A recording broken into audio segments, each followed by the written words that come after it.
Salut tout le monde, j'espère que vous allez bien. Lors de cet enregistrement, j'ai rencontré Rose Mercier-Spence. Nous avons abordé le sujet comme l'école privée et la construction de son identité. Nous avons aussi abordé l'image de la femme. Et surtout, nous avons parlé d'un projet qui, selon moi, est innovateur et, j'espère, verra le jour. Donc, bon épisode et à Être bientôt! absolument couché. C'est super difficile. Puis, excusez-moi, mais c'est pas parce que lui, il est pris dans une position couchée qu'il a pas le droit d'aller au Bahamas. Là. Non, c'est ça. On peut pas me faire croire ça. Fait que, en tout cas, je pense qu'il y a moyen. Puis là, c'est comme. Je peux pas dire que ça va se passer durant ma vie à moi, mais je pense qu'il y a moyen de, de comprendre que ces gens-là, ils ont des expériences à vivre, eux autres aussi. Là. Souvent, on dit comme, ils participent pas à l'économie, tout ça. Hein, ça n'a pas rapport, en tout cas.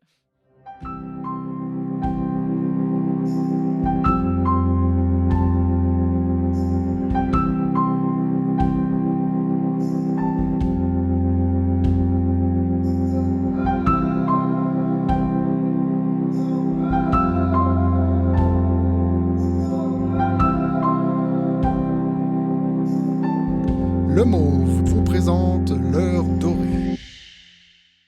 Bonjour à tous, je suis Claudine, votre animatrice. Bienvenue à ce nouvel épisode de l'heure dorée, une présentation du mécanisme d'assistance pour usagers vulnérables. En cette journée, nous recevons Rose Mercier-Spence. Bonjour Rose, ça va bien? Ça va bien, toi? Oui, ça va, merci.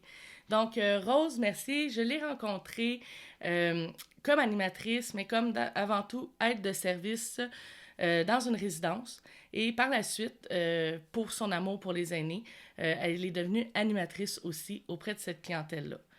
Dans un premier temps, comment tu as aimé ton expérience?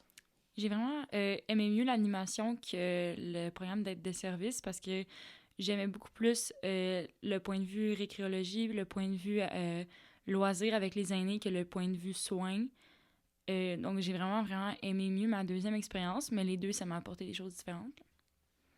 Super. Tu as grandi dans quelle ville? J'ai grandi à Laval. Ton portrait familial ressemble à quoi? Ça fait en fait 18 ans qu'on habite dans la même maison. Mes deux parents et moi, ils sont encore ensemble. J'ai une demi-sœur qui a habité, on a de 8 ans de différence environ. Elle a habité chez moi jusqu'à ses 16 ans.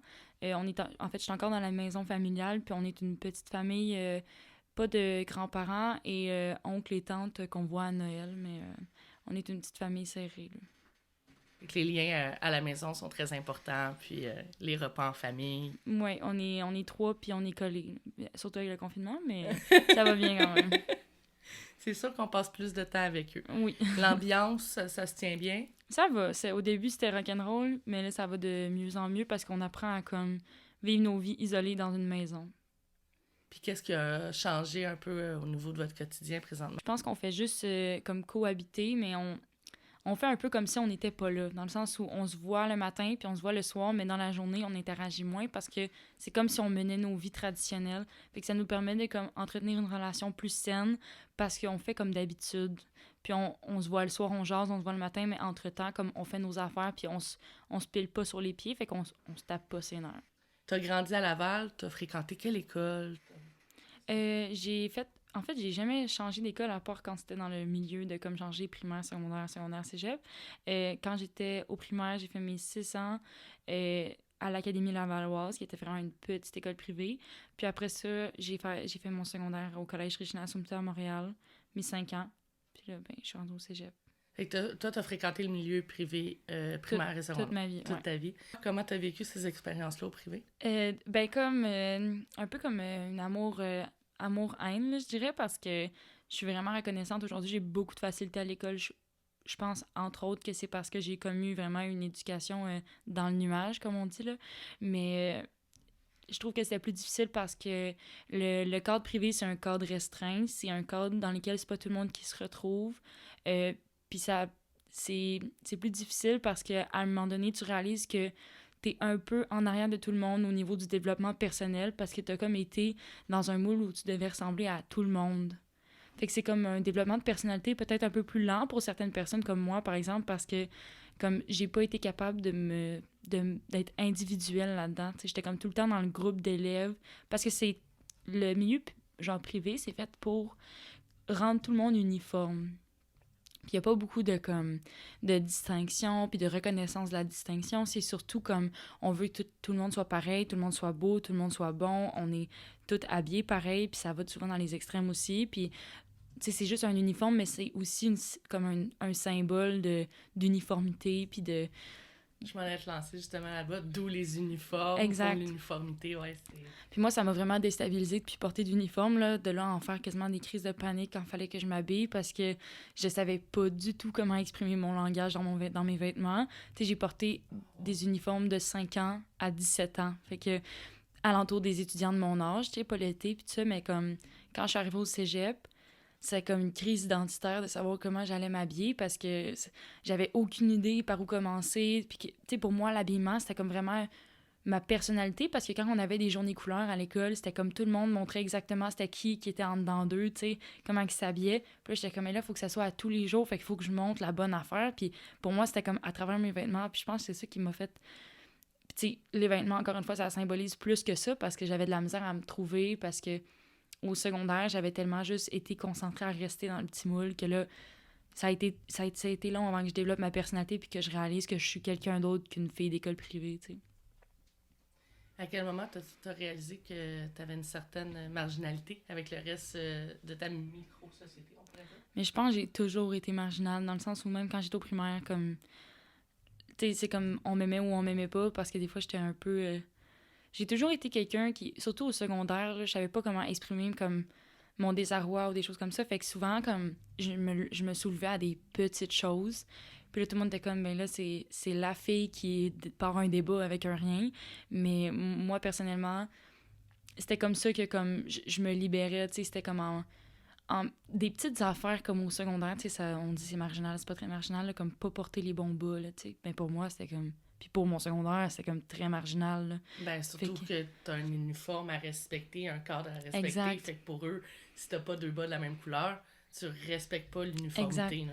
Puis il y a eu un gros soulèvement parce que à un moment donné, j'ai décidé d'arrêter de porter des soutiens-gorge. Puis comme à mon secondaire, ça passait, mais comme pas du tout, là.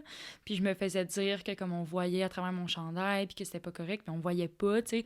On voyait juste la forme. Fait que là, pour moi, ça a été comme mon débat du secondaire, là, parce que j'étais constamment en train d'essayer de lutter contre ça, alors que ça part de beaucoup plus loin que juste moi, parce que le soutien-gorge, c'est un gros stigma et tout ça, là, fait que ça a été comme... Surtout au secondaire, là, que j'ai commencé à comme comprendre que ça me tentait plus vraiment de suivre parce que pour moi, c'était des lois complètement absurdes, là.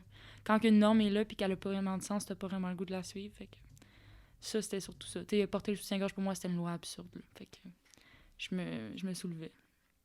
Comment constates-tu cette tentative de vouloir te faire respecter un cadre? Mais moi, je trouve que c'est un gros privilège qu'on a de pouvoir comme faire ce genre de mouvement. Pas des mouvements, mais tu sais, veux pas, oui, je me suis fait comme chicaner, mais j'ai jamais eu mon éducation brimée parce que j'ai décidé de pas porter de brassière. Puis pour moi, ça, c'est un privilège parce que j'ai été capable d'un petit peu avancer, ben tu sais, pas vraiment, là, mais un petit peu avancer les choses, puis un peu montrer que comme quand il y a quelque chose qui a pas d'allure, on est capable de parler, puis il y a pas beaucoup d'endroits dans le monde où on a le droit de faire ça. Puis ici, on fait ça avec juste une simple soutien-gorge, fait que c'est vraiment un gros privilège de pouvoir faire ça, là, selon moi.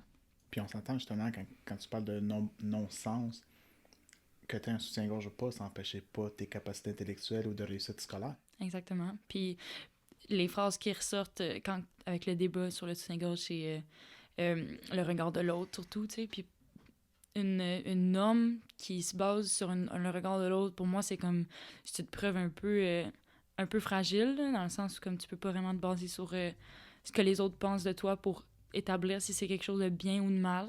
C'est autre chose que ça. Puis pour moi, c'est comme si je te fais pas de mal, je te manque pas de respect, je vois pas en quoi est-ce que t'es censé me réprimander si c'est pas un manque de respect. Puis pour moi, pas porter un soutien-gorge, ça respecte pas ou l'autre, là, tu sais, ça a aucun lien. Non, c'est vrai. Ça nous ramène à un sujet d'actualité, celle qui a passé, l'étudiante qui a fait son bac en arts visuels. Comment toi tu perçois son post sur Facebook où qui laisse voir, selon moi, de l'art visuel? Ben, c'est audacieux, là, dans le sens où...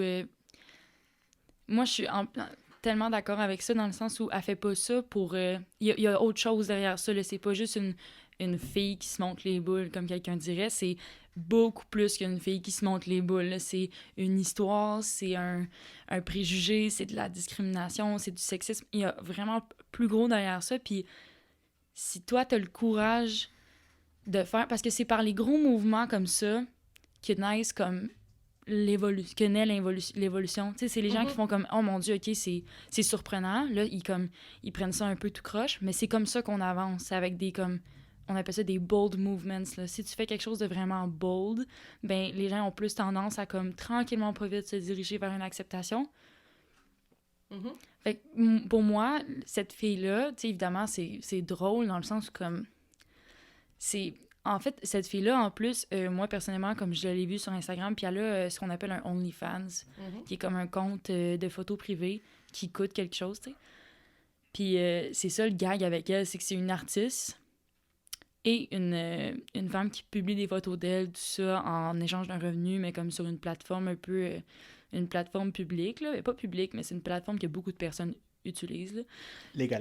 Légalement, complètement. On dit souvent qu'on évolue, puis c'est vrai qu'on évolue, mais c'est avec des choses comme ça qu'on réalise qu'on évolue peut-être pas tant que ça, parce que les commentaires qui en découlent, c'est comme, ben voyons. Puis là, là, ça nous permet de faire, OK, on a encore un problème.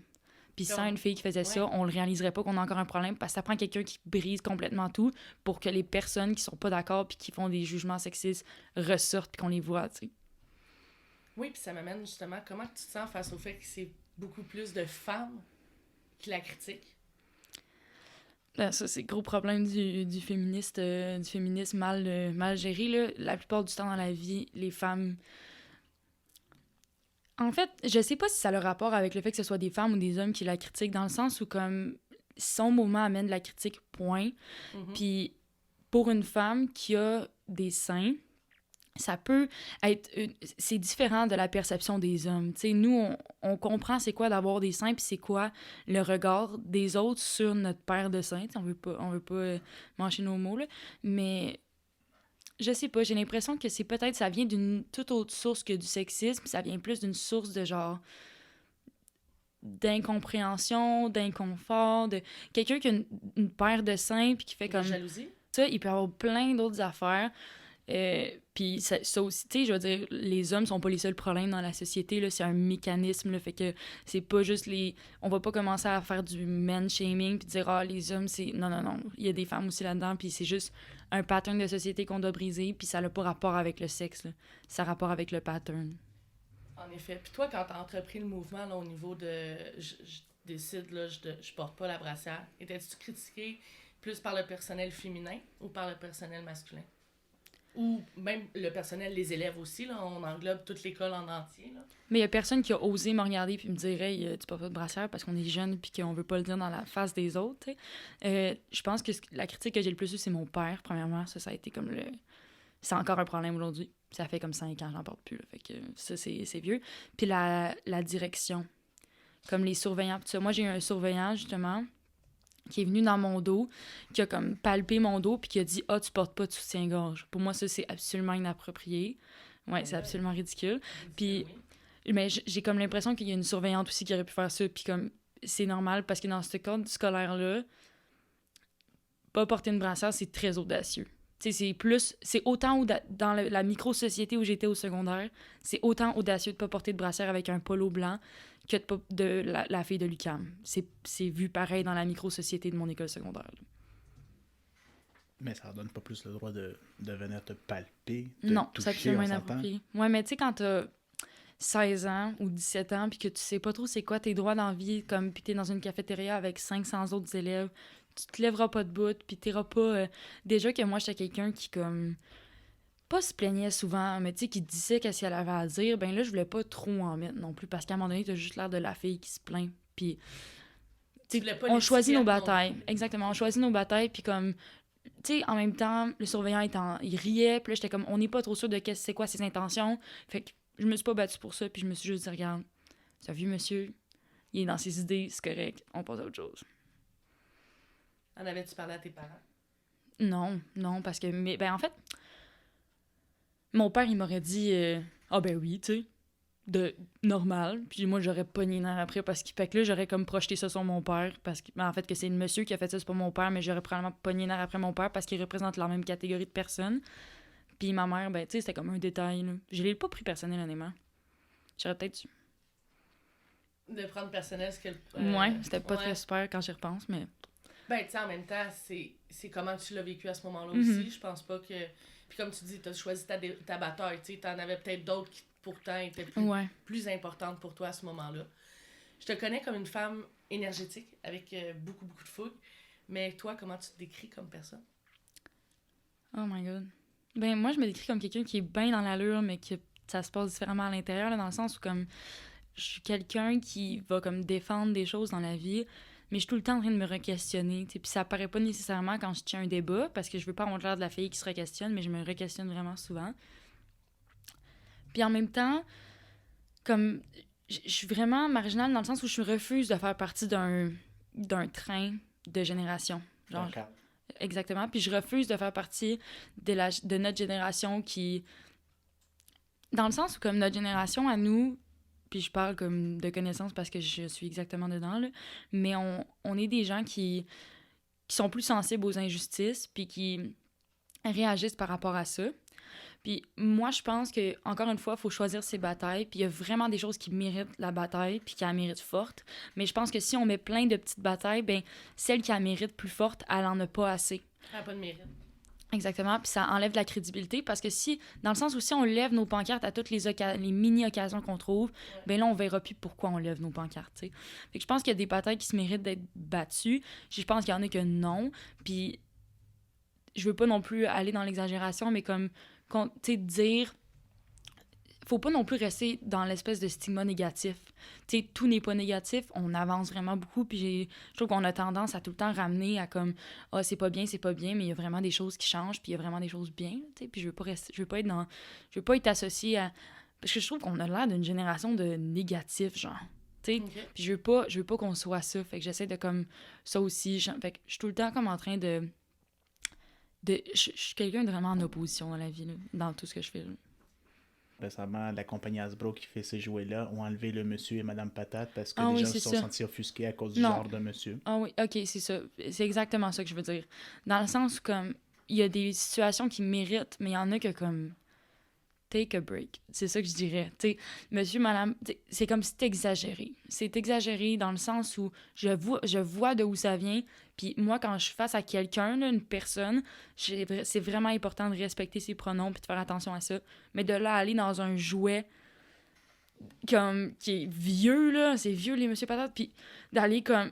Ça fait en sorte que les gens nous regardent et sont comme « Oh! » Ça dilue aussi le sérieux de la cause. Exactement. Quand on se bat pour tout. Ça a l'air un peu... ça a l'air d'être des enfantillages, tu sais. Pour les personnes... Nous, notre but, là, c'est un peu d'éduquer et de sensibiliser les autres générations, OK? C'est comme un peu ça, le pattern, là. Ben, c'est pas en changeant Monsieur, Madame Patate qu'on va sensibiliser les autres. Au contraire, on va juste leur faire comme les exaspérer, tu sais, puis ils vont faire encore, tu sais, une niaiserie. Autrement dit, moi, mes parents, justement, qui font partie de comme l'autre génération, quand ils ont vu ça, tu sais, comme la conversation de comme... c'est vrai, là, c'est vrai, comme, calmez-vous, tu sais, dans le sens où, comme, je suis d'accord, puis la Barbie, tu sais, comme ça aussi, c'est un autre débat, parce que c'est l'image de la femme, puis tout ça, fait qu'on parle d'autre chose, là, mais comme, d'aller jusque dans un jouet à ce point-là, là, comme... En tout cas, il y a des affaires que comme... Puis toi, c'est ta décision si tu décides de te battre pour ça ou pas. Puis moi, c'est ma décision que je me bats pas pour un Monsieur Patate, genre. Puis c'est correct. Ça me tente pas. Est-ce que tu as l'impression que des fois, on dirait qu'on veut se battre pour toutes ces causes-là afin d'enlever une certaine charge d'éducation aux parents? Parce que ça, on s'entend, la Barbie, c'est un jouet.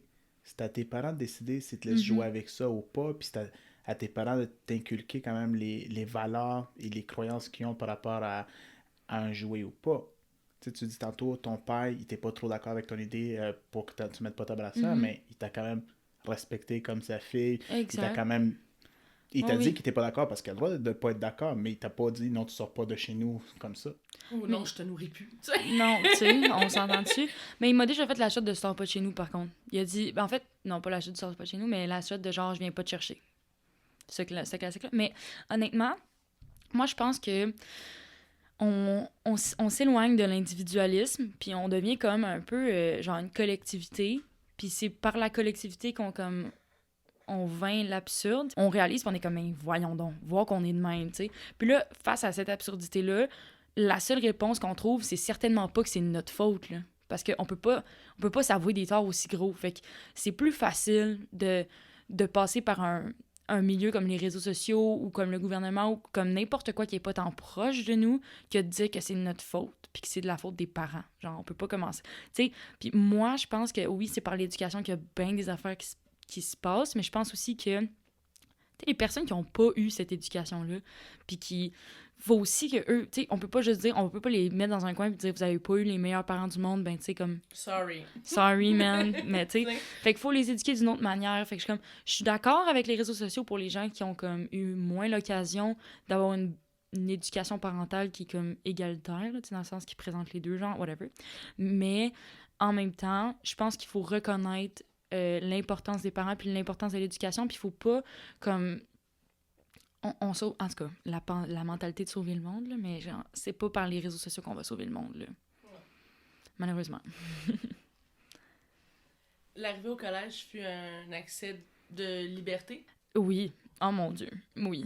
Mais je passais en tout cas, pour ceux qui connaissent, je suis passée du collège Regina Assumpta au cégep de Saint-Laurent, c'est comme les deux extrêmes. Puis c'est pour une raison que je suis allée là, c'est pas pour rien, j'y ai pensé, là. Puis c'est pour ça que je suis allée là, c'est exactement parce que j'avais besoin de comme l'autre extrême de l'ouverture d'esprit, tu sais, pour pouvoir moi-même me développer, puis pour pouvoir moi-même m'associer à des gens. J'ai pas d'amis du secondaire parce que, en fait, j'en ai une.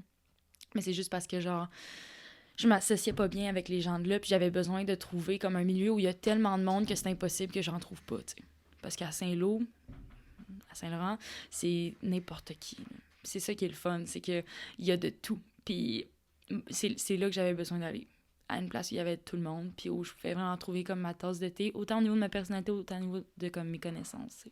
Puis quand tu dis là, le clash là, justement entre les deux, là, c'est l'extrême des deux, qu'est-ce que tu pourrais nous différencier qui démontre vraiment... Ben là, il y a tout, là. C'est comme... Il y a ben, tu sais, on parlait des uniformes tantôt, on s'en a dit qu'à Saint-Laurent... T'as pas d'uniforme? Non, puis tu t'habilles n'importe comment. Là. Dans le sens où il n'y a pas cette espèce d'aspect performance. À Regina, c'est une compétition entre tout le monde pour n'importe quoi, pour tout et rien. Puis à Saint-Laurent, c'est comme, il y a une espèce de je m'en foutisme qui règne. Puis ça fait du bien à quelqu'un qui a été toute sa vie dans un cadre tellement serré qu'elle n'était pas capable de respirer, là, tu sais. Puis là, t'arrives là-bas, le seul danger avec ça, c'est que si t'as pas beaucoup d'autodiscipline, ben tu peux te perdre dans cette espèce de liberté-là, parce que Saint-Laurent, c'est comme une liberté... sans liberté genre sans limite, alors que Regina c'est pas du tout de liberté. Fait que si tu te mets à comme aller à Saint-Laurent puis que t'as pas beaucoup d'autodiscipline, il y a beaucoup de chances que tu comme dérapes dans cette liberté là. Tu sais, quand ça fait toute ta vie t'en as pas eu, puis là du jour au lendemain t'en as, ça se peut que tu l'abuses un peu. Ouais. Fait que en tout cas, il y a ce risque là aussi. Moi ça m'est pas arrivé personnellement parce que j'ai encore, même si j'ai changé au cégep, j'ai encore l'espèce de mentalité de performance dans ma tête qui va probablement rester toute ma vie là. Oui, ça reste marqué. C'est une anxiété aussi de performance. Ben on oui. dirait que c'est pas juste le besoin, c'est qu'on dirait qu'on en a créé une anxiété aussi. Ouais, une nécessité, là. Puis que si tu performes pas, tu t'auto-tapes sur la tête aussi, là. Ah ben plus que n'importe qui, là. Moi, je pense que... Plus que même l'école, que tu sais, l'école t'a remis ta note, elle t'a pas tant tapé dessus, mais toi, tu tapes dessus à cause de la note. Le côté liberté que t'as pu aller chercher, est-ce que ça t'a permis de développer davantage ta personnalité? Est-ce que tu te cherches encore à ce niveau-là? Qu'est-ce que ça t'a offert? Ben, tu sais, ça fait... Tu sais, en fait juste 2 ans au cégep. Je me cherche encore, c'est sûr. Là. C'est pas en 2 ans que tu te trouves, puis c'est normal. Par contre, c'est stressant. Tu sais, comme quand t'es rendu à 19 ans, puis tu vois comme que t'appliques à l'université, puis que le temps passe, puis que tu sais pas encore t'es qui, là, ça commence à... The clock is ticking, là. Tu sais, pas vraiment, parce que t'es encore super jeune, mais dans ta tête, ça commence à ticker, tu sais. Puis moi, personnellement, j'ai comme... Tu sais, en plus, moi, j'ai commencé le cégep, j'ai fait une session au cégep, puis on est tombé à distance. Fait que... Tu sais, on s'est entendu que le gros but à Rose de se faire des amis puis des connaissances, ça a été vraiment limité, là. J'ai eu une session, puis that's it, là. Fait qu'il a fallu que je me grouille, là, mais... Puis après ça, c'était à distance. Fait que... Tu sais, c'est souvent par le social que tu te développes J'ai pas eu beaucoup de social. Bref, j'attends encore l'espoir de l'université en personne. Mais...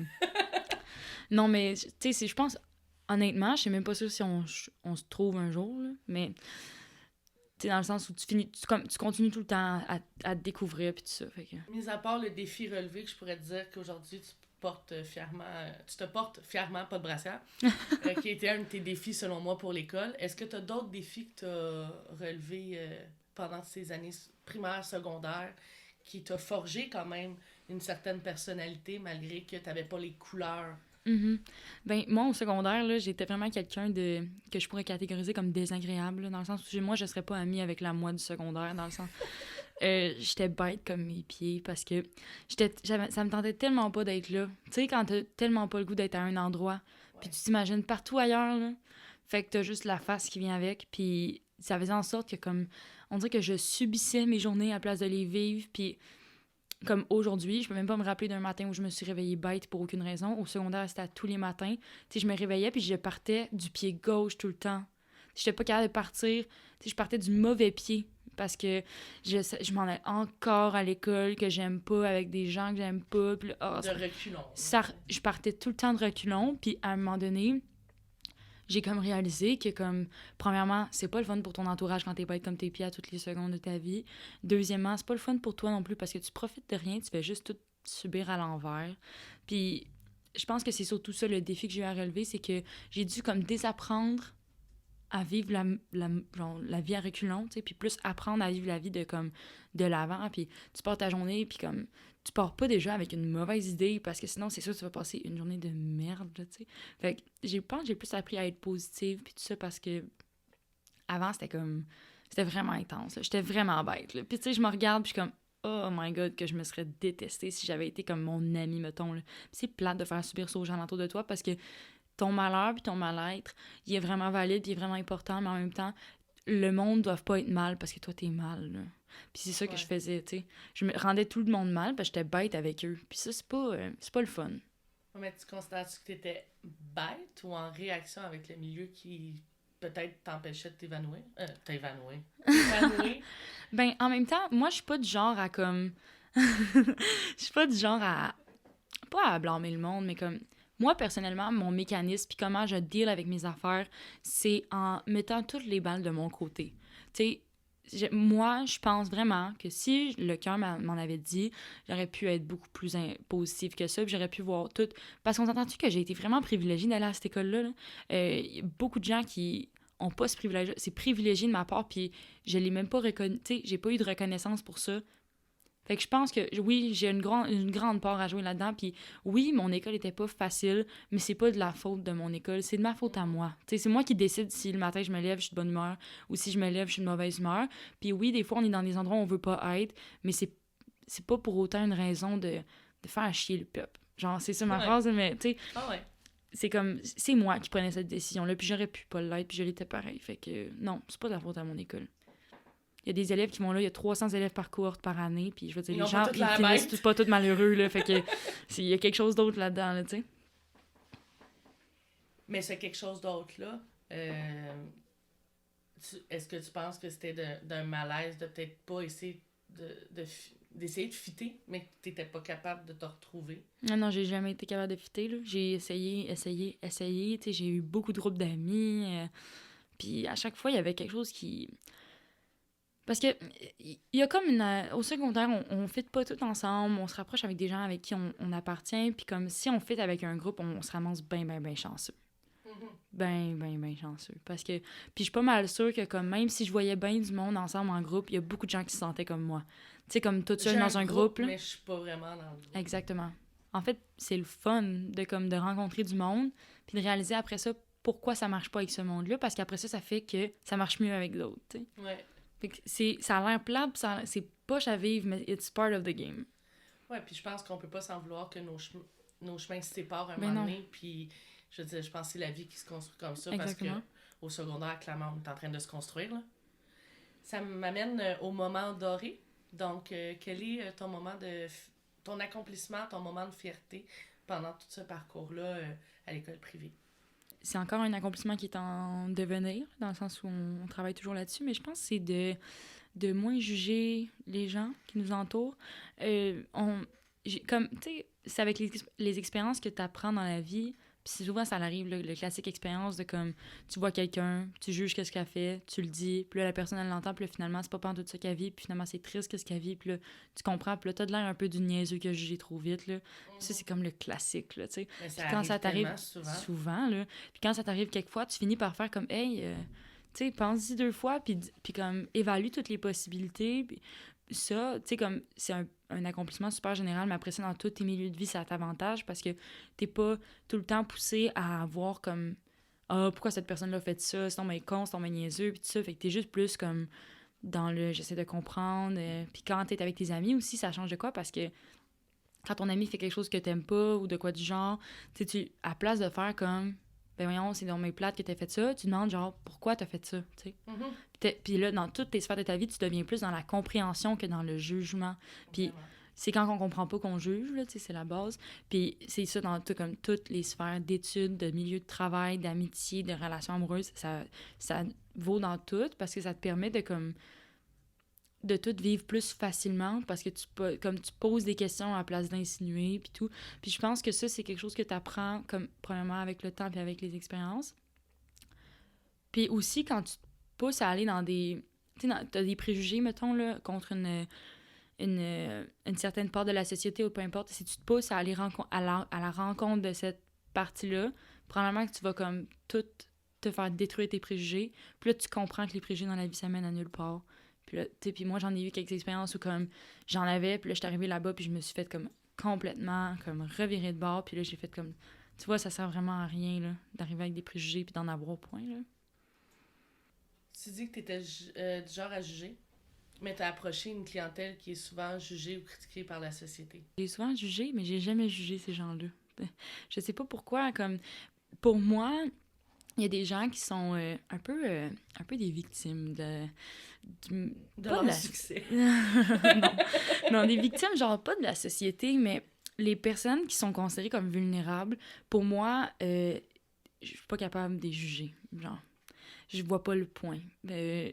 Pour les gens qui ont des troubles de santé mentale, des personnes qui sont déficients intellectuels avec un handicap physique, tout ça, c'est des gens qui ont des parcours particuliers. Puis quand moi, j'ai pas eu de parcours particulier, fait que j'ai absolument aucun droit de juger des gens qui en ont eu un.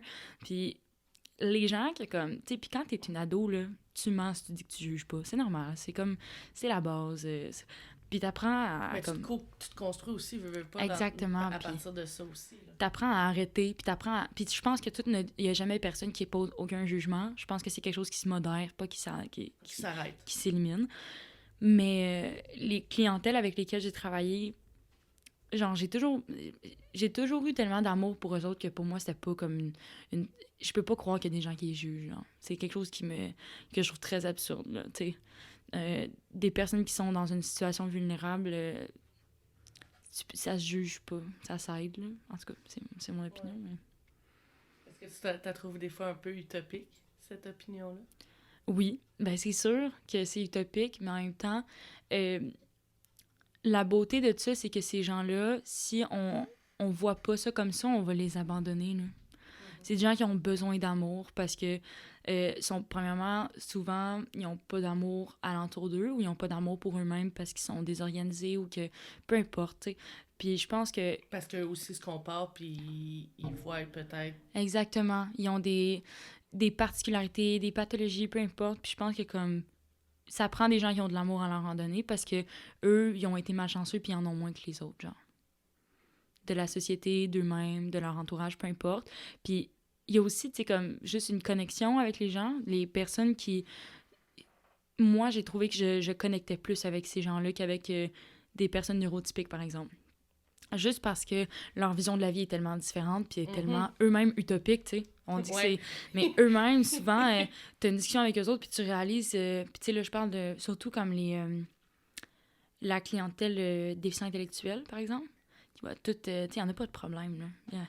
Puis moi, je trouve ça le fun être entourée de gens comme ça parce que tu vois qu'à quel point, dans une situation où t'as moins que les autres, ben t'as comme plus que les autres, dans le sens où t'as comme une mentalité vraiment... Tu sais, quelqu'un qui comme a tout comme moi dans la vie, puis qui se plaint, puis des fois qui part à reculons, puis tout ça. Puis là, j'écoute quelqu'un qui a comme eu des difficultés, puis tout ça, puis qui est comme, oh mon Dieu, genre 1000 fois plus positif que moi sur la vie, puis je suis comme, hey, Rose, tu sais, Ouais. femme, là, genre. Ouais. Puis ouais. comme, prends inspiration des autres, puis souvent, j'ai été inspirée par eux parce que il y avait comme, ils sont beaucoup à avoir une vision de la vie tellement belle, là. Ouais, Puis vraiment. dans une routine complètement stricte, là, tu sais. Ils font tout le temps la même chose, peu importe, mais crème à tous les jours, c'est nouveau. En Ouais. tout cas, je trouve ça vraiment inspirant, là. Puis ils ont tout le temps comme une dose d'amour à te donner, ils ont tout le temps une dose de bonheur avec eux. C'est la pureté, là. C'est vraiment Vraiment. ça que je dis.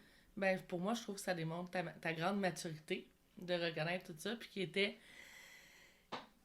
comment tu as évolué dans tout ça maintenant.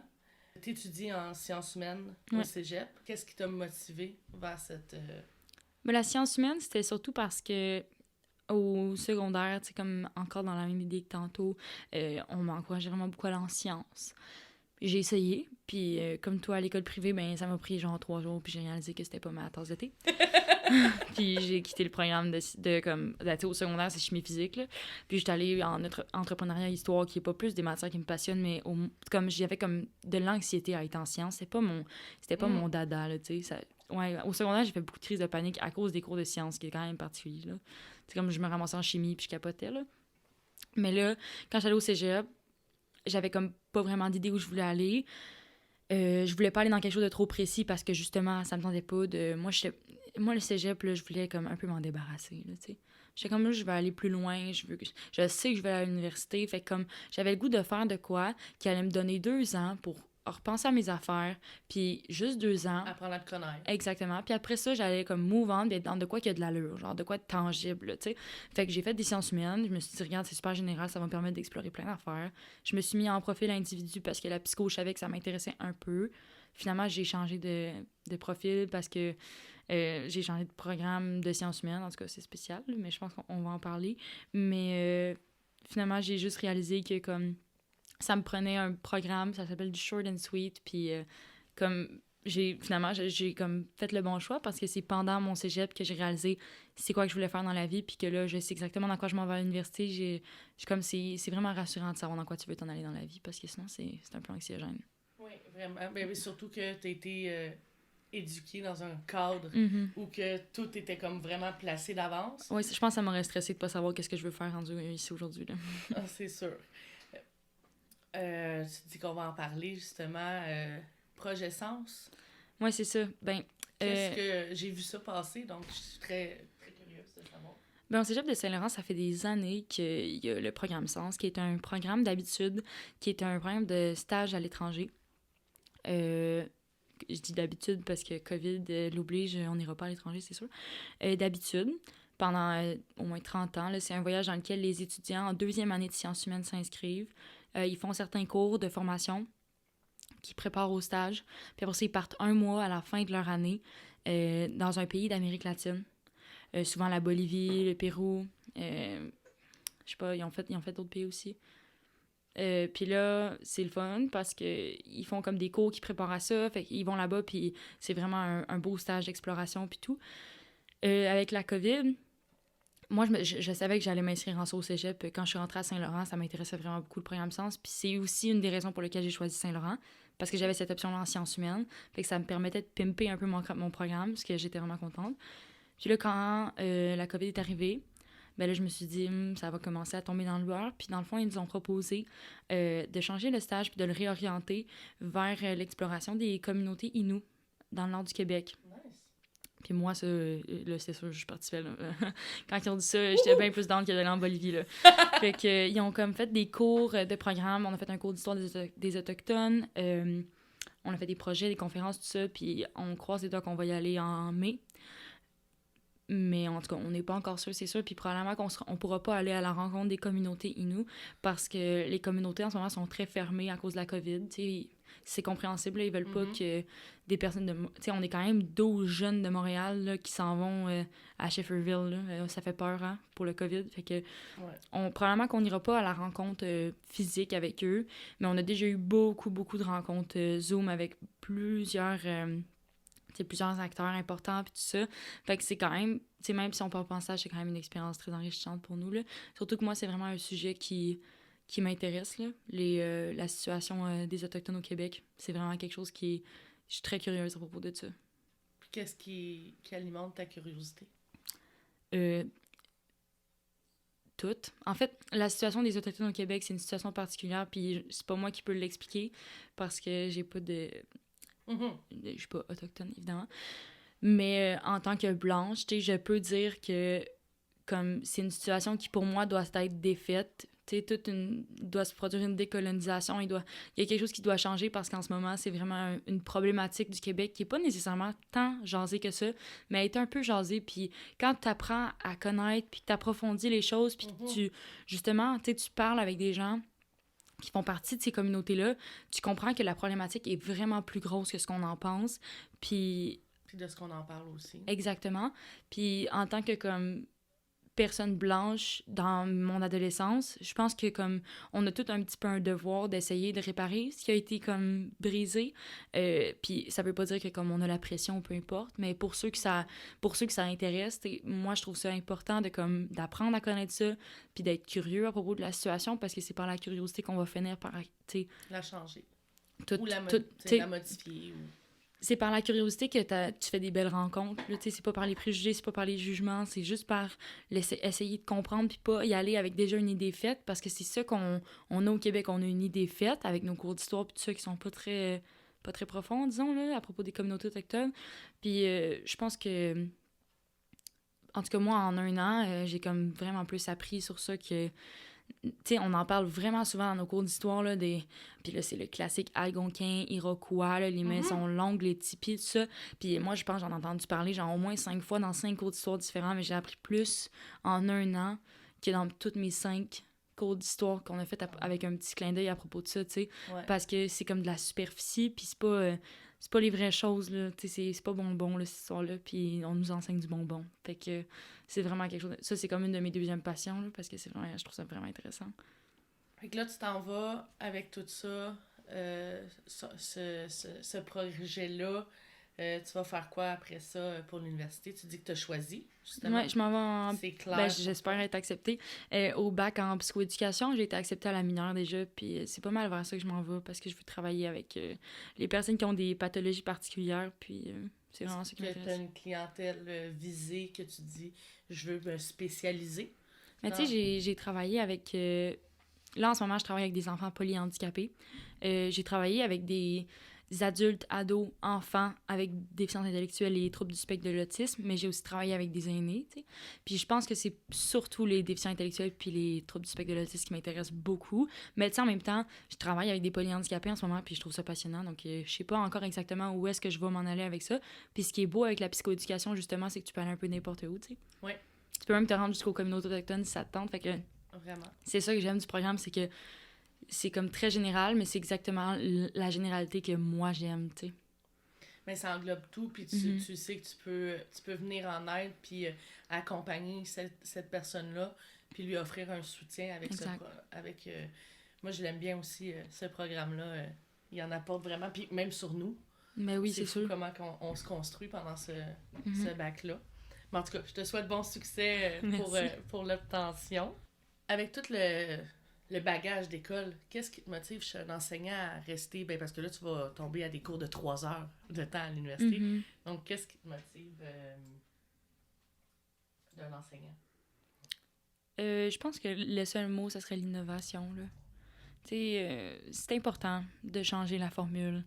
Parce que, premièrement, c'est pas tous les étudiants qui... Premièrement, c'est pas tous les étudiants qui sont capables de faire de l'école en ligne. Ça, c'est vraiment un gros défi. Puis il y a vraiment des gens qui... ça leur fait pas, puis c'est normal. Mais il y a aussi vraiment différents étudiants qui ont différentes façons d'apprendre, puis c'est pas en enseignant tout le temps de la même manière, puis en demandant à tous les enseignants d'avoir le même cadre qu'on va vraiment apprendre aux jeunes comment apprendre. T'sais, c'est un peu con à dire, là, mais je pense que c'est d'essayer des nouvelles affaires. Tu sais, moi, j'ai un cours en ce moment qui a fait des PowerPoint super détaillés. Fait que c'est comme, t'as pas vraiment besoin de suivre parce qu'il est tout écrit. Puis moi, j'ai un autre prof qui fait 3 heures de temps, aucun support visuel, puis il parle. Fait que... Puis t'as l'extrême des deux. C'est correct parce que il y a le cours, je le sais, mettons, que dans ce cours-là, j'ai plus de facilité ou dans l'autre, j'ai plus de difficulté. Puis c'est vraiment bon comme ça parce que ça permet à des gens de tester leur manière. Je pense que comme on pourrait juste pas tout faire de la même manière parce que c'est pas tout le monde qui est pareil, puis c'est normal. Fait que je pense que c'est juste d'innover, d'essayer, tu sais, avec l'enseignement en ligne, il y a beaucoup de professeurs qui s'en sont tenus au minimum, puis tu peux pas t'en tenir au minimum quand on t'enseigne devant un écran, là. Faut que tu trouves des manières de rendre ça intéressant. Puis... Tu sais, quand t'es un enseignant, là, ça fait partie de ton emploi d'innover, là. Ça fait partie de ta job d'essayer de trouver différentes manières de gérer des situations puis tout. Puis moi, les profs qui ont vraiment essayé différentes choses, ben, je l'ai remarqué, puis j'ai aimé ça, là, tu sais. Ils ont vraiment... moi, j'ai une prof qui fait comme une monitrice de camp de jour, tellement elle fait des activités interactives, puis tout, puis... Nice! Puis tu sais, il y a des gens... En salle, exactement. Moi, j'aime ça, mais il y a des gens qui doivent se dire « elle est fatigante », tu sais. Fait que elle est je ben pense trop intense. exactement. Fait que je pense qu'il y a il y a comme de tout pour tout le monde, puis le seul conseil aux enseignants, c'est d'essayer des affaires, puis aussi d'être à l'écoute de leurs étudiants. Tu sais, moi, j'ai un prof qui comme... il fait la même formule, mais si j'ai un problème, puis que je peux prendre une rencontre avec, puis il va prendre le temps de m'expliquer, puis il me fait pas sentir comme si j'étais stupide d'y poser une question, tu sais. Mais il y a un cadre vraiment, tu sais, comme vraiment cours magistraux, puis vraiment serré, mais par contre, il est à l'écoute de ses élèves, puis il est là pour nous autres, fait que c'est correct. Tu te sens pas jugé quand tu lèves la main. Là. Exactement, puis fait que moi, je pense que c'est de l'ouverture, de l'écoute, puis laisser erreur, je veux pas, là. Tu sais, toutes les tu sais, puis c'est ça la beauté des enseignants, je sais même pas comment ils font. À chaque année, à chaque cours, à chaque groupe, à chaque... n'importe quand, c'est tout le temps différent, fait que ça doit être premièrement très difficile, surtout pour eux qui sont à la maison, tu sais, on veut pas comme... On peut leur demander des conseils, mais je veux dire, eux aussi sont pognés chez eux, là. On est tous dans le même pétrin, fait que ça doit pas être facile pour eux. Ils ont leurs enfants à côté, exact, tu sais. Le volume pour, tu sais. C'est ça, fait que c'est pas facile pour personne, puis je pense que c'est juste qu'il faut tout faire de notre mieux. Puis quand un enseignant fait de son mieux, ça se reconnaît, ça paraît. Est-ce que tu aurais des attentes envers tes enseignants par le partage des connaissances ou par rapport à la mission sociale? C'est quoi tes attentes? Ben c'est sûr que c'est quand même les vecteurs de l'éducation, surtout les plus jeunes. T'sais. Nous, à l'âge où on est rendu, quand mon prof dit quelque chose puis que je suis capable de pas être d'accord avec ce qu'il dit. Mais quand j'ai 13 ans, là, ce que mon prof dit, pour moi, c'est la vérité. T'sais. Fait qu'ils ont quand même un gros poids sur leurs épaules parce qu'ils nous transmettent des choses que nous, on prend pour on prend pas pour... on prend ça pour du cash. Là, on pense que c'est vraiment ça. Puis je pense que vraiment... Je pense que si les enseignants en fait, je pense que c'est le système... c'est pas vraiment les enseignants, c'est plus le système d'éducation, là. Mais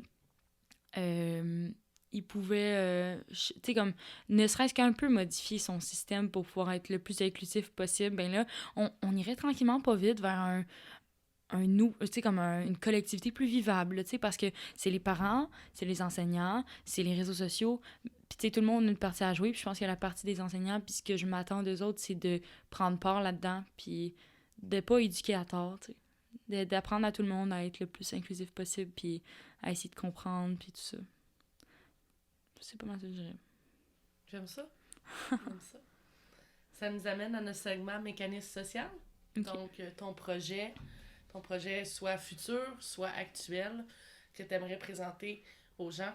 Et si tu as besoin de collaborateurs, ben, je te laisse la parole pour pouvoir les solliciter. Moi, j'ai toujours eu comme dans ma tête, au bout de la ligne, l'idée de me partir en affaires avec une compagnie d'agence de voyage. Je t'en avais parlé. C'est comme c'est une idée que j'ai eue à mon avis. J'ai écouté un film de Hollywood en plus. C'est un film super mainstream qui c'était un jeune ado déficient physique, fait avec un handicap physique, qui avait comme un rêve d'aller voir comme une grosse vache, une enfant de genre. Là. Ben, en fait, je dis peut-être vraiment n'importe quoi, mais en tout cas, il voulait voyager. Puis là, c'est ça, il est parti avec comme une de ses copines, puis je pense son caregiver, qui était comme la personne qui s'occupait de lui, puis il est allé voyager, puis ça m'a comme allumé que je pense que tout le monde a le droit de voyager dans la vie, tu sais, puis tout le monde qui a le désir devrait être capable. Moi, j'ai comme une grosse passion pour le voyage, fait que je me suis dit, pourquoi pas scinder ma passion pour les personnes handicapées, puis ma passion pour le voyage. Puis je me suis dit, puis j'en ai parlé beaucoup, hein, comme les parents que j'ai côtoyés, puis tout ça, puis amener un enfant en fauteuil roulant en voyage, là, c'est vraiment beaucoup, beaucoup de volonté, beaucoup d'efforts, puis la plupart du temps, quand il y a des enfants handicapés impliqués, les parents comme aiment mieux comme payer une gardienne que de l'amener en voyage parce que c'est compliqué. Tu sais, on veut pas là, un fauteuil roulant, là, imaginez-vous l'avion dans votre tête, là, puis essayez de fitter un fauteuil roulant dans l'allée grosse comme 30 cm. Genre. Ouais. Ça passe pas, tu sais. Puis moi, j'ai entendu des histoires, tu sais, du genre des enfants qui ont vraiment, vraiment des gros... tu sais, des dystrophies musculaires quand même assez intenses qui devaient absolument être... Tu sais, parce qu'un enfant peut pas être dans un fauteuil dans un avion. Fait que le fauteuil est mis dans la soute à bagages, puis l'enfant est assis dans un banc traditionnel. Mais il y a un banc traditionnel, c'est à 90 degrés ou à peine, puis c'est pas fait pour un enfant qui a une pathologie spéciale puis qui peut pas s'asseoir. Fait que pour moi, ça n'a pas de sens. Puis booker un enfant... Booker un vol avec un enfant comme ça, tu sais, c'est comme booker un vol avec un bébé. Le fauteuil, la bonne allée. Puis là, il faut que tu t'arranges pour que quand... Parce que, je veux dire, tu peux pas... La soute à bagages, oui, il y a le fauteuil dedans, mais tu peux pas traîner ton enfant à travers les douanes jusqu'au bagage, tu sais. Quand on y pense, ça n'a pas de sens faire ça, là. Fait que... Je pense qu'il y a moyen, tu sais, c'est ça. Puis quand toi, tu veux aller en voyage, puis que tu fais affaire avec une agence de voyage, par exemple, tu sais, c'est bien plus facile, là. T'appelles, ils te trouvent un beau petit resort, ils te trouvent le vol et tout ça. Ben, je pense qu'ils pourraient avoir ça pour les parents d'enfants handicapés, dans le sens où adultes ou ados, peu importe, ces parents-là, ils ont déjà une grosse charge sur les épaules, puis peut-être qu'ils aimeraient ça, partir à Cuba avec leurs enfants. Ils sont pas capables, parce que c'est long, puis eux, ils ont une job, puis ils ont juste 2 semaines de vacances, puis ils ont pas 40 heures à mettre sur une recherche d'un vol qui a de l'allure, puis après ça, un hôtel qui est inclusif aussi. Qui est inclusif avec les rampes. Tu sais, moi, j'ai eu des hôtels où il y avait pas d'ascenseur, puis tout, là. Non, comment tu fais? Tu prendras pas c'est pas vrai que tu vas sortir ton enfant à chaque fois dans tes bas. Il y a des enfants vraiment lourds, là. Tu sais, par expérience, là, tu sais. Puis ça prend des lèvres personnes, t'amènes pas ça en voyage. Bref, je pense qu'il y a moyen d'ouvrir ça à une plus grande un plus grand nombre de personnes. Puis moi, c'est comme un de mes objectifs, c'est surtout ça. Parce que en même temps, qui dit parent qui part en voyage avec son enfant, dit rapprochement, des liens. Dit... puis tu sais, c'est vrai que des fois, prendre un voyage avec son chum ou sa blonde, puis faire regarder son enfant, ça aussi, c'est correct. Tu sais, des fois, on a juste besoin d'un break, puis c'est bien normal. Mais des fois, si t'as le goût de partir avec eux, t'as-tu le choix, tu sais? Puis oui, t'as le choix, mais c'est compliqué en salle. Fait que je pense qu'il y a moyen de leur faciliter la vie. Puis en même temps, tu sais, quand tu pars une agence de voyage, tu peux peut-être aussi partir une agence de retraite, tu sais, où vous partez vraiment une gang de parents, puis une gang d'enfants ensemble, puis il y a plein de psychoéducatrices, il y a plein d'éducatrices, puis vous permettez... Parce que, tu sais, les parents... veut pas, ils apprennent un peu sur le terrain, là, tu sais. Sur le tas, ouais. C'est pas tous des psychoéducateurs, les parents, là, non. OK? Ils sont vraiment bons, puis ils sont souvent meilleurs que des psychoéducateurs tellement ils ont appris sur le terrain, mais des fois aussi, il y a des outils, tu sais, qu'eux, ils ont pas eu parce qu'ils ont pas eu de cours pour avoir un enfant polyhandicapé ou un enfant handicapé. Il y a pas de cours qui mènent à ça, tu sais. Fait qu'ils ont appris vraiment sur le fly, tu sais. Puis je pense qu'il y a moyen aussi pour rendre... Parce que des fois, ils ont la vie difficile, justement, parce qu'ils ont pas nécessairement... la méthode facile, tu sais, eux ils prennent la méthode qu'eux ils connaissent puis qu'eux ils ont développée, qui est souvent super efficace. Il y a aussi l'implication émotionnelle. Exact, puis je pense qu'il y a moyen de leur permettre d'apprendre là-dessus si c'est quelque chose qui les intéresse. Puis comme en faisant une retraite parent-enfant dans ce genre-là, mais tu sais, tu fais des cours justement aux parents pour leur montrer, tu rapproches les liens entre le parent puis l'enfant de certaines manières avec des ateliers, peu importe. Puis ben le soir, on est une gang d'éducatrices, fait que les parents peuvent sortir puis on peut garder les enfants, fait que ça permet aussi de comme faire des pauses, comme un voyage pour tu sais, un voyage de fun aussi. Bref, j'ai comme plein de projets. Un peu comme des resorts qui a des c'est ça, des espèces de retraites de yoga, mais comme une retraite pour comme pas puis en même temps, quand on y pense, scinder une famille puis donner les bons outils aux parents, ça peut aussi éviter de mettre les jeunes dans des centres. Ouais. Parce que les parents, on peut pas leur en vouloir, là. Il y a vraiment des parents qui sont exténués, puis même probablement que moi je ferais la même chose, là, tu sais, dans le sens où t'es dépassé. Puis... Tu sais, exactement, puis c'est normal, mais je pense qu'il y a moyen de gosser avec ça un peu, tu sais. Puis surtout, comme tu dis, il y a des parents qui n'apportent pas ou font le choix de ne pas aller en vacances avec leurs enfants, pas parce qu'ils veulent pas, c'est parce qu'il n'y a juste pas les solutions. C'est juste compliqué, exact. Mais s'il y avait des solutions, ils partiraient en voyage avec leurs enfants. Exactement. S'il y avait, comme tu dis, justement, cette atmosphère-là, cette possibilité-là. L'encadrement, puis c'est ça. Non, mais c'est vrai. Ça prend beaucoup de motivation, ça prend bien des affaires. Mais en tout cas, quand on a des projets puis qu'on est optimiste, ça peut fonctionner. Tu as travaillé aussi auprès des aînés au début de la pandémie.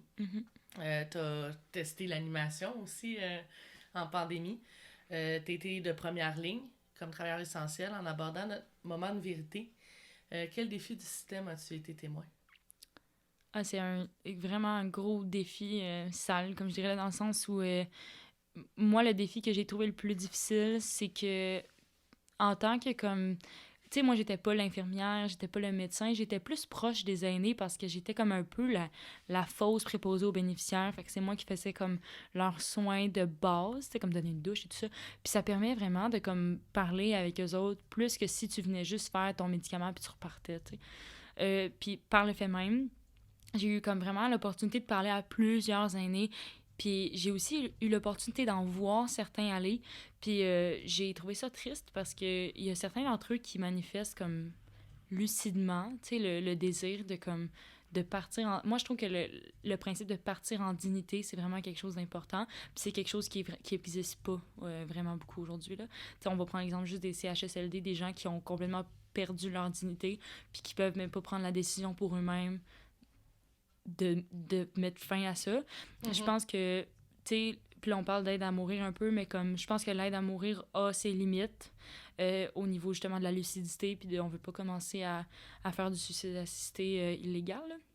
Mais je pense aussi qu'il y a moyen de rendre ça plus accessible, puis de faire le tabou alentour de ça, prendre la décision pour soi-même de décéder avant de perdre sa tête, c'est une décision sage, c'est pas une décision qui a besoin d'être honteuse, tu sais. J'ai vu beaucoup de madame et monsieur qui avaient, comme souvent dans la démence, des moments de lucidité.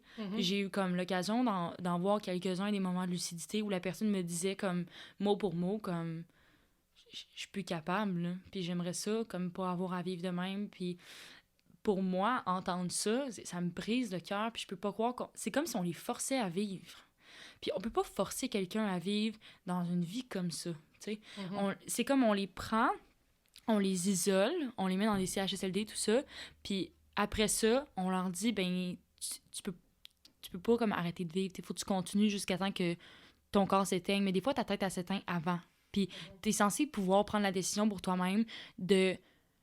Tu sais, imaginer aussi les proches. En tout cas, moi, c'est un gros truc qui m'a peut-être un petit peu fait de la peine, puis la raison pour laquelle je me suis plus éloignée des aînés, c'est ça.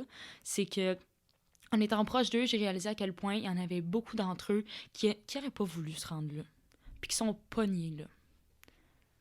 C'est vraiment triste, parce que moi, personnellement, j'ai plus de grands-parents, mais ma grand-mère, comme en voyant les personnes âgées que j'ai côtoyées, je revois ma grand-mère, puis je me rappelle de certaines choses qu'elle m'a dit, puis je me dis comme crème, elle m'a dit qu'elle était plus down. Tu sais, elle m'a dit que ça ne tentait plus. Puis je l'ai pas remarqué qu'elle m'a dit que ça ne tentait plus, parce que quand c'est ton proche puis que tu l'aimes, là, tu ne diras pas comme « Ah ben oui, c'est correct, tu sais, je comprends ça. » Au contraire, tu vas vouloir le garder proche de toi, puis c'est tellement correct, puis c'est naturel. Sauf que quand tu es détaché de la personne comme moi, quand je travaillais dans la résidence privée, ben tu te dis comme « Ben là, pauvre elle, genre. » Tu sais, il faut que ça... Elle veut en finir, tu sais. Puis ça, c'est des idées suicidaires, là, chez des aînés, puis c'est triste, là. C'est très triste parce que ces idées suicidaires-là sont pas écoutées comme ils sont écoutés chez les jeunes parce que, justement, ils souffrent de démence, la plupart d'entre eux. Puis ça aussi, c'est problématique parce que tu peux pas prendre la décision pour quelqu'un d'autre de mettre fin à 5 jours si elle souffre de démence. C'est moralement pas correct. Mais en même temps, est-ce qu'on pourrait pas... tu sais, moi, je pourrais pas dire... moi, à partir de ce stade-là, comme quand j'arrive là, puis que je fais, mettons, Alzheimer à ce stade-là, j'aimerais ça que ça s'arrête. C'est pas qu'on... Tu sais, puis là, ça mène un gros débat, puis je le sais, puis il y a... Genre, j'adhère avec ce débat-là, puis je sais qu'il y a des problématiques, mais moi, c'est ça qui m'a le plus choqué. C'est comme l'espèce de volonté, mais il y a pas de... Tu sais, ça se fait pas, là. Il y a vraiment des gens qui veulent pas en être là, puis qui sont comme... Tu sais, quand t'es forcé de vivre, là, c'est plus le fun de vivre, là, tu sais. Non, c'est ça. Puis, te connaissant, tu dois sûrement trouver ça un peu ironique, tu sais, justement, toi qui as grandi à faire respecter tes droits, tantôt on parlait justement de respecter les causes prioritaires par rapport à d'autres, on s'entend que le droit de ne plus vouloir vivre ou de vivre, c'est un droit qu'on leur enlève à ces aînés-là, là. Ouais, mais c'est un droit touché. Parce que il y a vraiment... Puis là, on parle aussi de la santé mentale, tu sais. Puis là, c'est comme trigger warning, là, mais il y a des gens qui ont vraiment le désir d'en finir, mais quand même que c'est à cause de la santé mentale, puis qu'il y a des moyens de d'autres moyens pour comme régler ces problèmes de santé mentale-là que d'en finir avec sa vie, tu sais. Puis, mais il y a une différence entre... La personne de 95 ans, Exactement. que elle, ses pertes sont dues à l'âge. Exactement. Qu'une Il y a une personne grosse qui a eu, différence. exemple, un accident à 40 ans, puis qui vit des pertes aussi. Il y a ça. Puis, en tout cas, moi, j'ai vu comme plusieurs aînés, là, tu sais, puis c'est très routinier leur vie. Puis il y a des aînés qui l'ont leur tête, puis qui sont comme, tu sais, ça me tente plus, là. Ça me tente plus de... Tu sais, veux pas, si on prend tout un moment puis on s'imagine dans quelques... Ben, peut-être dans plein d'années ou dans quelques années, à être assis, à devoir se faire nourrir de la purée. Parce qu'il y a même, ça goûte même plus la nourriture, tu sais. Puis il y a une différence entre se faire nourrir de la purée toute sa vie puis savoir juste ça. Par exemple, pour les enfants qui ont une dystrophie... pas une dystrophie, une dysphasie. Il y a une différence entre manger ça toute sa vie puis trouver ça bon parce que c'est tout ce qu'on a connu, puis être conscient qu'on est rendu à manger de la purée. C'est pas la même chose. Puis quand t'es conscient que t'es rendu à manger une pizza en purée, puis que c'est une petite fille de 18 ans qui te la sert, puis que t'as une bavette, là, puis que tu viens juste de faire, tu sais, de... Exactement. Est-ce qu'on s'entend-tu que ça te tente pas, là? Moi, si je m'imagine de même, là, Non, quelqu'un, arrêtez-moi ça, quelqu'un, là. Je peux pas, tu sais. Puis ces gens-là c'est la perte d'autonomie qui est pas grave, mais qui gosse là-dedans, tu sais. Ouais. Parce que souvent, on parle justement, quand on parle des causes de droit de la personne, c'est un des principaux facteurs qu'on parle, c'est le droit à la dignité. Exactement. Ces personnes-là, justement, surtout celles qui sont encore lucides, ils voient qu'ils ont perdu leur dignité, là. Tu sais, tu dis, justement, c'est très on se l'imagine, nous, là, une pizza, c'est bon, là, mais t'es rendu à, t'imagines-tu, boire une pizza qui a été passée au blender, Ouais. Ça goûte pas ça pareil. serait pas le même goût, là, puis savoir, justement, que tu contrôles plus tes excrétions urinaires ou fécales, puis que c'est quelqu'un d'autre qui te nourrit, puis t'es finalement lucide, mais au fond, t'es prisonnier de ton propre corps, Exactement. ta dignité.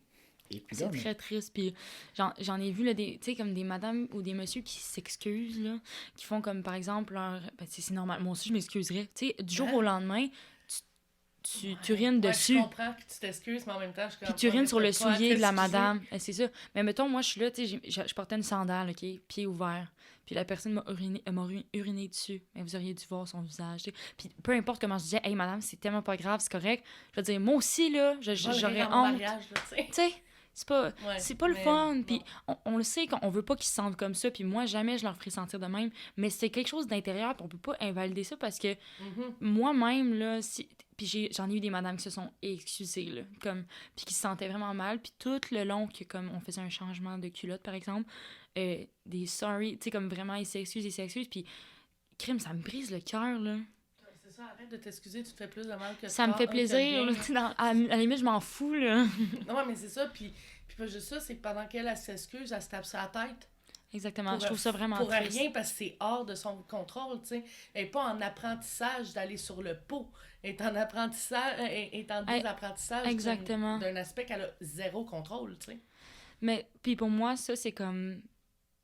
C'est dramatique parce que... C'est comme... Tu peux pas, du jour au lendemain, perdre toute ton indépendance, puis après ça, tu sais, comme une madame, par exemple, qui est rendue où elle est rendue aujourd'hui, puis qui a une grosse perte d'autonomie, mais comme... C'est comme avec cette idée-là qu'elle va décéder. C'est ça, sa fin de vie, tu sais. Elle a eu elle a eu 5 enfants, elle a eu un mari, elle a eu une belle vie, elle a eu une carrière, puis tout ça. Mais la dernière image d'elle, c'est une image dans une culotte d'incontinence. Sérieux, moi, je peux pas croire. Tu sais, je voudrais jamais ça pour ma famille. Je voudrais jamais ça. Puis je peux... Tu sais, en même temps, on peut pas comme... Tu sais, mettons, mon père me dit souvent... moi, Rose, tu savais, là, je vais en finir avant d'arriver là. Puis là, moi, à chaque fois, je suis fâchée. Parce que je suis comme, ben non, papa, genre, je veux pas que t'en finisses, je vais m'occuper de toi, moi. Mais en même temps, je peux pas être fâchée. Genre, c'est important, tu sais. Ton père, as-tu vraiment le goût de te voir Exactement. en train de l'essuyer, tu sais? Exactement. As-tu vraiment le goût de vivre ça? Ben non, puis je le comprends. Le faisait à l'inverse il y a des années, tu sais? Non, c'est pas le fun. Puis tu sais, moi, avec la clientèle avec laquelle je travaille, je vais garder mes parents proches de moi, puis je vais m'acheter une maison double, puis je vais les mettre à côté, puis c'est moi qui vais leur changer la culotte, je m'en fous, tu sais. Mais pour eux, c'est pas ceux qui veulent vivre, là. Une question qu'on t'a posée avant de te joindre à notre ancienne équipe. que devrions-nous faire afin d'améliorer le sort des aînés? Aujourd'hui, comment une jeune universitaire qui s'en va en psychoéducation répondrait à cette question? Ben, les écouter. Ben, ça, c'est comme le début de toutes les problématiques dans la vie, là. C'est le manque d'écoute. Mais les écouter, puis pas les considérer comme des causes perdues. T'sais. C'est facile pour quelqu'un comme pas d'abandonner, puis je parle pas nécessairement des familles, je parle en général, tu sais. Au Québec, puis avec la culture dans laquelle on abandonne nos aînés. Tu sais, c'est pas comme la culture... je prends l'exemple à la culture Innu, parce que c'est celle-là que j'explore en ce moment, tu sais, qui ont un tellement gros respect pour leurs aînés. Juste les cultures autochtones, en général, ont vraiment un gros respect pour leurs aînés. Puis moi, c'est comme ce qui m'impressionne le plus au monde, parce que je trouve que nous, on manque de respect à nos aînés, dans le sens où on les tasse.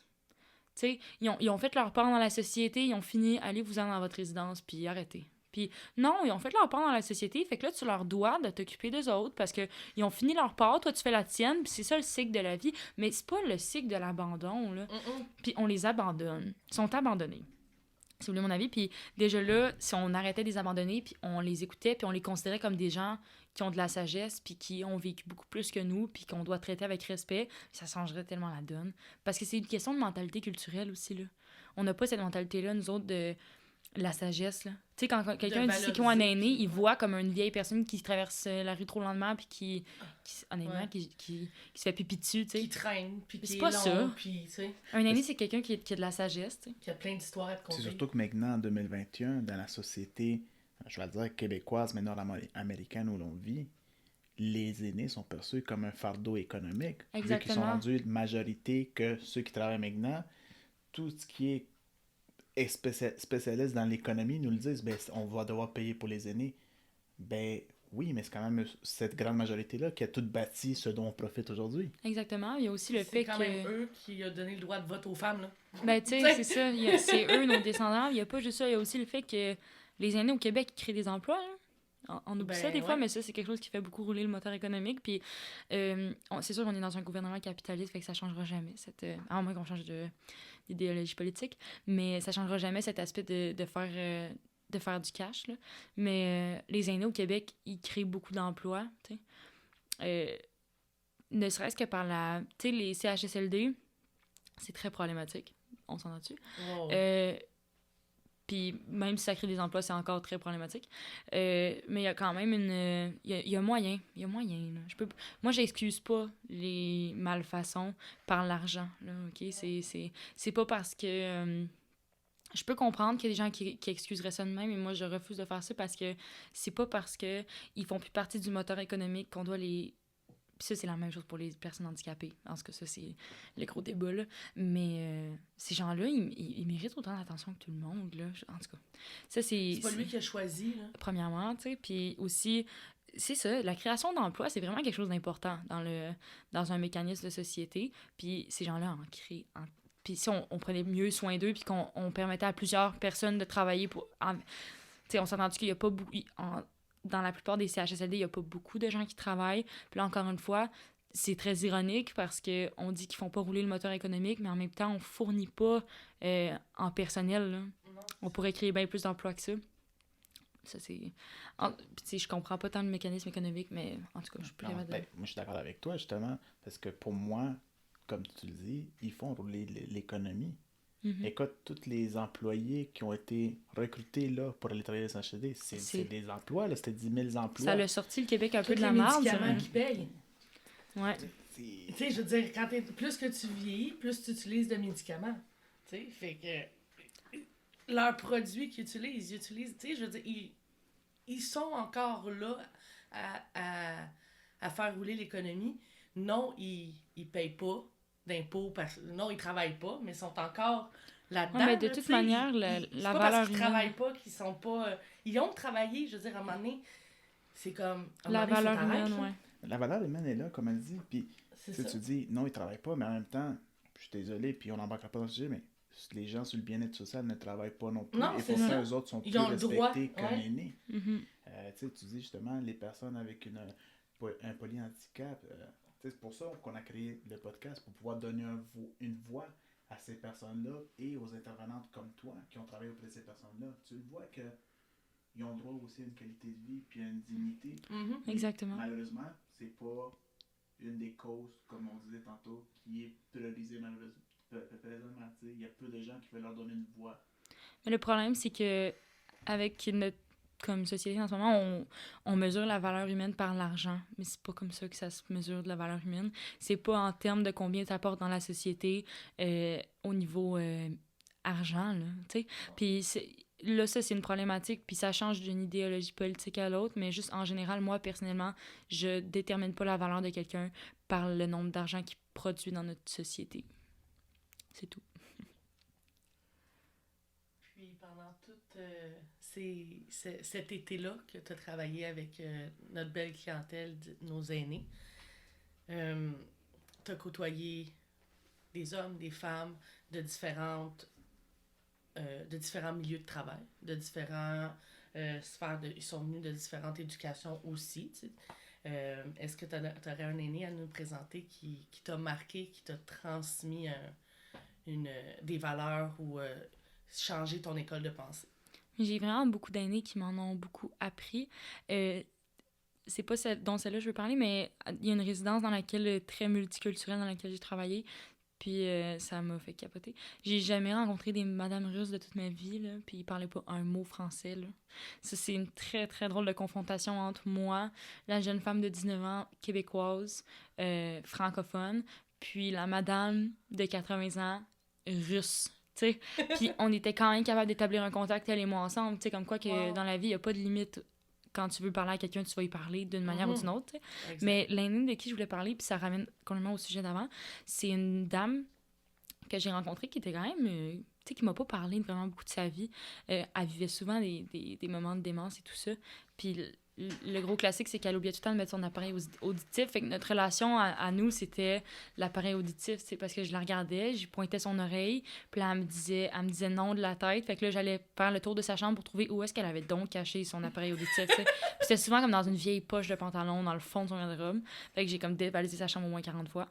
Mais cette madame-là, à un moment donné, j'étais censée comme aller solliciter les aînés pour qu'ils viennent participer à l'activité un peu, essayer de les encourager. Puis je suis passée proche de sa chambre, puis la préposée aux bénéficiaires m'a dit « Ah non, Rose, la madame, elle file pas aujourd'hui. Ça va pas bien. » Fait que là, moi qui aimais quand même bien cette madame-là, je me suis dit « Ben, qu'est-ce qui se passe? Es-tu malade physiquement? » Puis là, elle m'a dit Non, non, elle file pas, mentalement. Puis je disais « Est-ce que tu me laisses y aller, tu sais? » Puis là, elle était comme... Puis là, je vais vous le dire, j'ai brisé les règles. Puis elle m'a dit oui, tu peux y aller. Fait que je suis rentrée dans sa chambre. J'ai brisé les règles, c'est pas grave. Puis je suis rentrée dans sa chambre, puis elle était couchée sur son lit, habillée, pour la journée, mais son lit était fait. Elle était pas couchée dans son lit, elle était couchée sur son lit, comme sur le côté. Fait que je suis allée m'asseoir, puis là, j'ai dit comme, qu'est-ce qui se passe, madame, qu'est-ce qui se passe? Puis là, elle s'est mise à pleurer. Mais comme des... Tu sais, quand t'es jeune, là, puis tu pleures parce que t'as perdu une amie, là. Puis là, ta mère, elle vient s'asseoir à côté de toi, puis elle dit comme, c'est correct, ma chérie, puis elle te flatte les cheveux, là. Mais c'était ça, notre situation.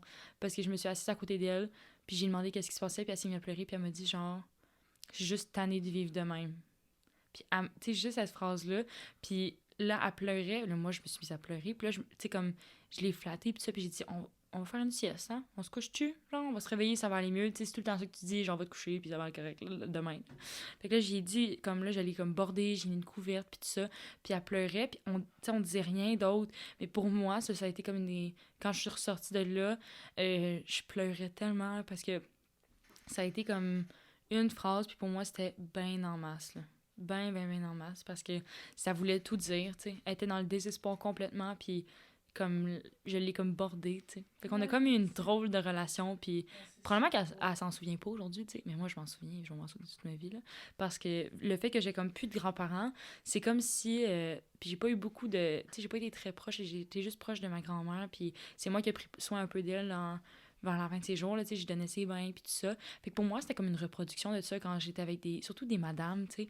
Fait que j'ai traité un peu comme ma mamie, tu sais. Parce que j'avais plus de mamie à traiter de même. Fait que j'étais comme, mais tu sais, je vais les traiter comme si c'était ma mamie à moi, tu sais. Comment j'aurais traité ma mamie, tu sais. J'aurais-tu pris le temps de donner une douche chaude, le fun, puis à bien l'habiller, mettre du parfum? Oui, j'aurais fait ça. Fait que je l'ai fait avec ces dames-là. Puis cette madame-là, comme, elle me faisait vraiment penser à ma mamie parce que ma mamie apportait un appareil auditif.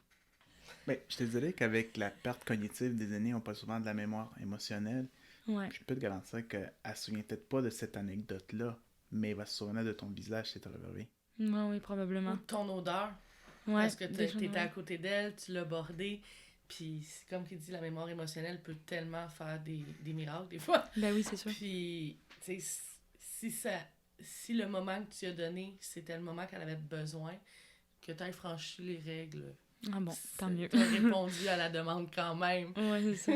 Mais ça m'avait vraiment choquée, là. Puis ça a été comme... Elle, c'était comme ma mamie, là. Tu sais, avec son appareil auditif, puis tout le kit. Elle aimait vraiment la tisane, puis ma mamie était folle de tisane, fait que c'était comme... Ah, mais c'est quand même drôle, tu sais, que tu savais que, elle a pas son appareil, faut que j'aille chercher.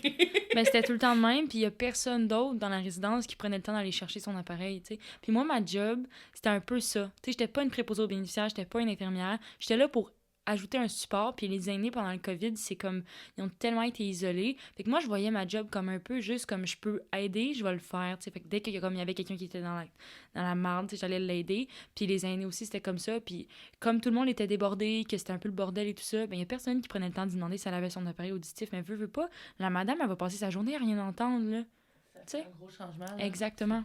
Si je te dis que ta job, comme tu l'as décrit, était tout autant importante puis nécessaire que la préposée aux bénéficiaires, Ben l'infirmière auxiliaire, la TS ou l'infirmière. Tu sais. Ouais, oui, c'est tout des jobs importantes parce que oui, il y a la partie des soins, mais il y a aussi la partie du Social, cœur, là, tu sais. ouais. Puis, premièrement, tu peux pas faire cette job-là si t'as pas un peu de cœur pour eux autres parce que tu vas l'abandonner, c'est sûr. C'est toujours comme ça.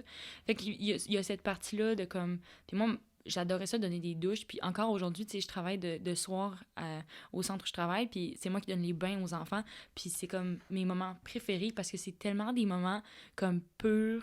Puis tu sais, tu prends soin de la personne, comme tu prends le soin de mettre son bain chaud, comme si toi, tu sais, si toi, t'avais une grosse journée au travail, puis là, tu prenais un bain, ben, tu sais, tu mettrais des bulles, tu tamiserais la lumière, tu sais. Fait que tu fais ça, puis c'est full le fun parce que c'est comme si tu prenais un peu soin de toi en même temps, tu sais.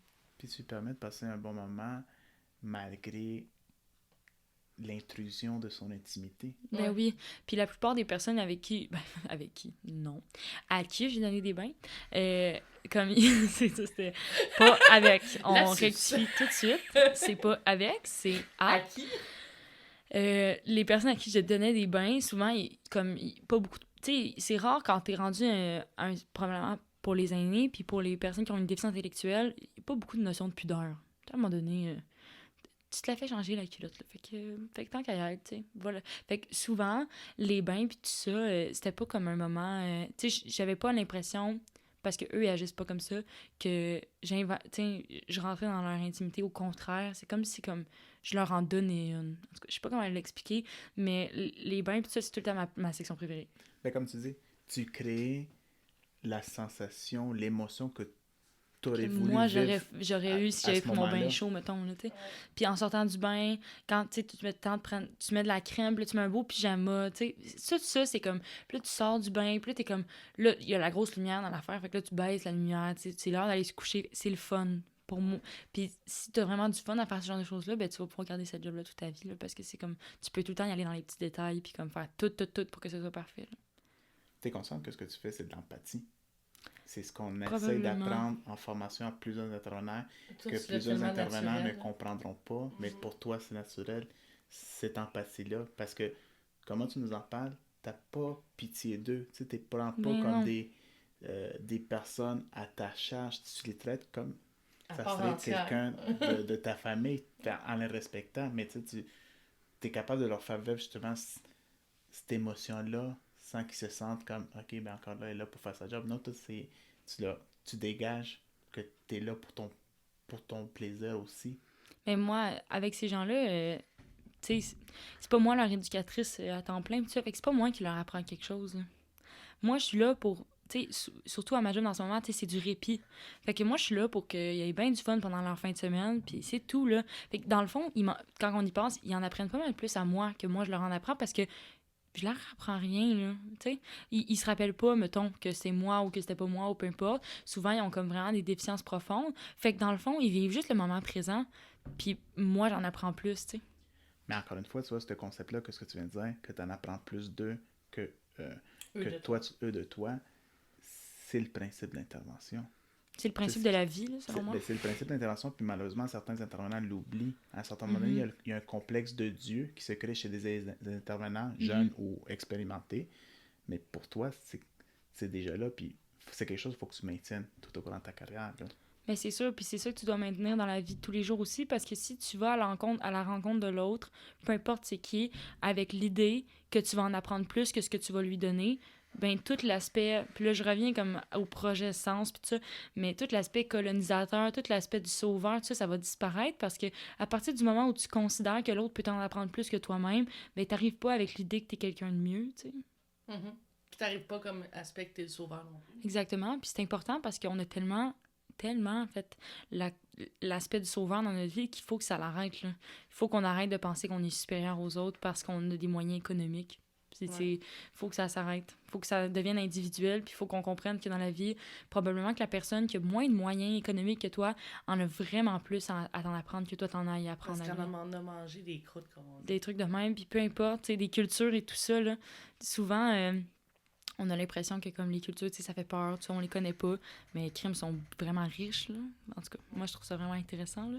Puis je trouve ça le fun parce que j'ai l'opportunité, justement, d'en apprendre plus là-dessus, si je suis privilégiée. C'est pour ça que tu étais un atout pour notre équipe, je pense. En gros, ben, je pense que tout le moment qu'on a passé ensemble le mémorise bien, le démontre bien plutôt. On arrive au segment Améthyste. Est-ce que tu aurais un message futur étudiant, aîné, professionnel, intervenant à leur dire? Je pense que je me répète, mais je pense que c'est juste comme de partir sur des bases neutres, d'être à l'écoute, d'être curieux. T'sais, autant pour tout ce qui est clientèle particulière, autant pour ce qui est personnes différentes, d'une différente culture, personnes d'une différente ethnie. Ça va partout, là. Parce que dans nos vies, on est tout le temps confrontés à des personnes différentes de nous, puis il faut aborder ça avec l'œil ouvert. Parce que si on aborde ça avec l'œil fermé, ben on n'avance pas, puis on n'évolue pas, puis on fait juste tout le temps rester en arrière. Fait que je pense que je dirais, comme à tout le monde, comme si j'étais genre... En speech de Prime Minister, mais tout le monde, il faut être à l'écoute et curieux des autres, avec l'œil ouvert. Ouais, je dirais ça, je pense. Très beau message. C'est ainsi que s'achève un autre épisode de l'Heure dorée. Au nom de toute l'équipe du Mauve, je tiens à remercier Rose. Merci d'avoir participé. Merci à vous. Je vous invite à consulter le www.mauve.ca ainsi que notre page Facebook, Twitter et Instagram. Sinon, vous pouvez aussi nous contacter directement au 514-708-MAUVE. 514-708-6288. Je vous souhaite à tous une journée sereine.